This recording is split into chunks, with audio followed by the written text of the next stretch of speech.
Hey there YouTube, I just wanted to go over the 3 Comanche bows that I've made.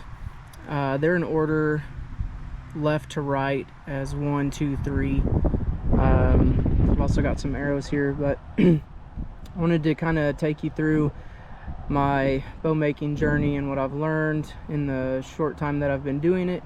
Stick around and we're going to talk through each bow, kind of the process of making it, and then what I've learned, and then we're gonna shoot all 3 of them. This is the first bow I made out of Osage orange. It is it's more of a flat bow. I don't know if you can see it there, but it's very flat and flexible.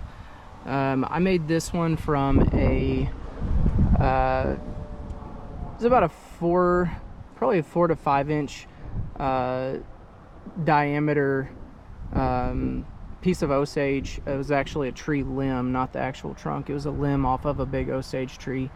Once I finally found an Osage that I could cut, and so it was my first bow. I made one mistake when I was making this. Is you can kind of see, I don't know if it's kind of hard to tell, but it's kind of angled almost. It's a little bit kind of like a U shape. I don't know if you can tell in the film, but it's more like it's got a little bend in it. That's unnatural, and that's because the way I cut it. When I split it the wrong way, and I actually had to take a lot of steam and try to bend this bow to be straight, and this is as straight as I could get it. The other thing to notice here is this is the first ring I ever chased on a bow, and I did it with a pocket knife. It took me almost a full day to do it, and I painstakingly scratched out the some of my markings, my measurements. Got a knot here that you can see I had to work around, but painstakingly scraped out this this ring, and then it's pretty flat on the other side. That was pretty easy. Knocks, you can kind of see the taper that I used. This is at the main body of the bow. It's more than an inch. It's probably like an inch and, I don't know, inch and a half. But this is my first bow, and this is actually the bow that I've killed 2 pigs with. It bends through the handle pretty well. Pretty snappy bow, but it doesn't have the power that these other 2 here do. Since this bow was made from a tree limb, once I got to the center of the hardwood where all the rings are and all that, it's more of a crescent shape, kind of like in the shape of my hand. It's not as flat, just because it was a smaller section of wood. You can kind of see some of the bend in it here. That's not great, but it works. And then with my other bows, I learned if you use a bigger piece of wood, that you can make it more like a rectangle or a square that's flat. Alright, so these are the bows at brace height, strung. Again, this is the 3rd bow, 2nd bow, and I still do not have a string for this one, but I'm going to transfer the string from this one to that one so you can see it strung, and we're gonna shoot them.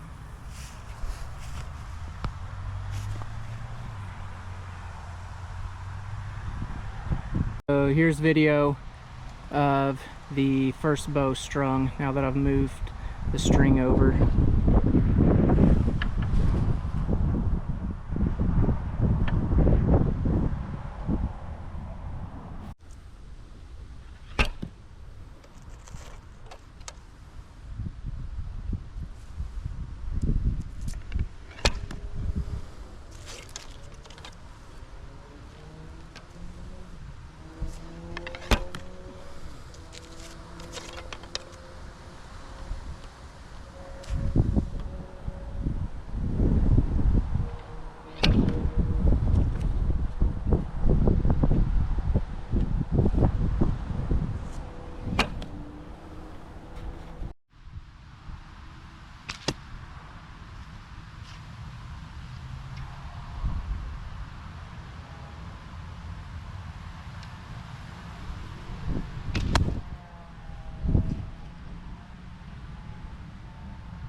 This is my second bow I made. With everything I learned from the first bow that I made, I made a huge difference in the quality and workmanship in this bow.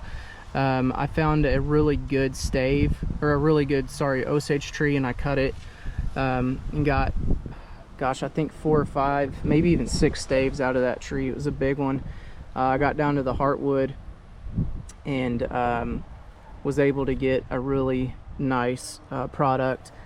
This is the first time I used a draw knife, and you can see the difference in the grain. This is very smooth with very limited tooling marks compared to the first bow that I made. This one is a little bit over 1 inch in length, or I'm sorry, width. I believe this one's 47 inches long. But this was I took the dimensions that the Comanches use more than my first bow, and it's a little bit longer than I think most of them carried. But the other thing I wanted to make sure with this bow is that I left enough backbone in it, or spine thickness, that it had some power behind it, and this bow can really fling an arrow. This is the main bow that I hunt with now, even though I have not taken an animal with it. I have still just taken 2 pigs with this first bow. I got really close last year to getting a pig with this one, but this is the main one I hunt with. And the string is a Flemish twist out of, there's a bowyer's knot, and then the top of it has a loop in it. But this is the bowstring material from Three Rivers Archery, Clay Hayes and his company. And then also finished this string here with, gosh, I can't remember what this is called. The wrapping of the string where the arrow goes is made with, I believe it's 20-pound monofilament fishing line.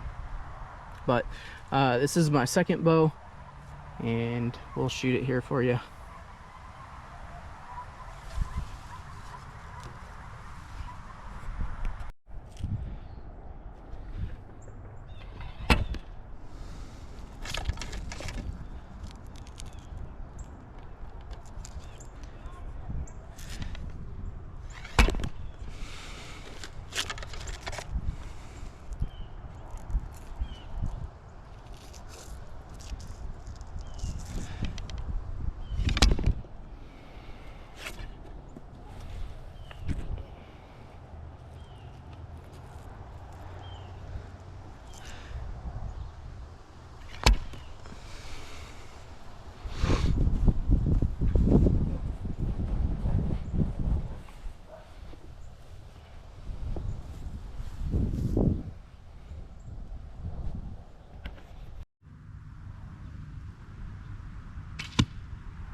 Okay, this is the third and last bow that I made. This is the one that on my channel is the actual bow that I make in the how to make the Comanche bow, or making a Comanche bow.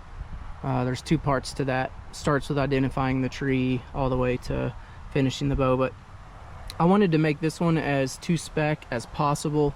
I took the measurements that I could find on what most Comanche bows were designed as their length and width and everything. I wanted to make this one, it still has a pretty thick spine, or thick, has a backbone behind it basically, but I also tapered the tips down and made it, I wanted to make it as flexible as possible. And this bow's only, gosh, I think 43 inches. I'll correct it if it's wrong here, but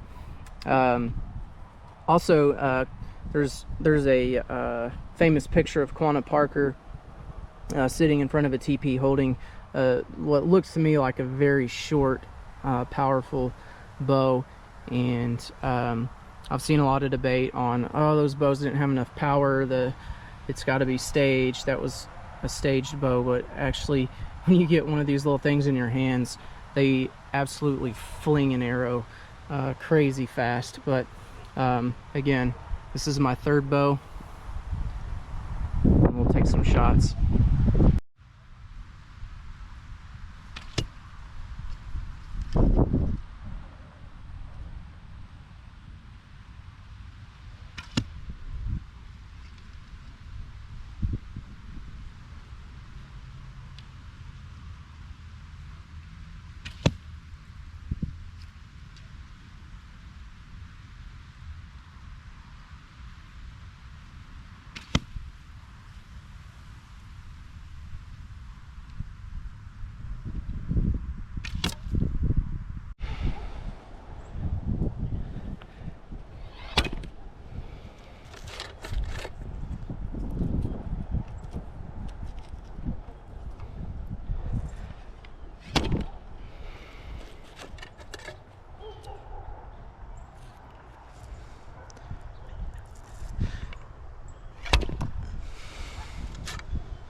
Thank you for the view. I hope you found it educational and entertaining.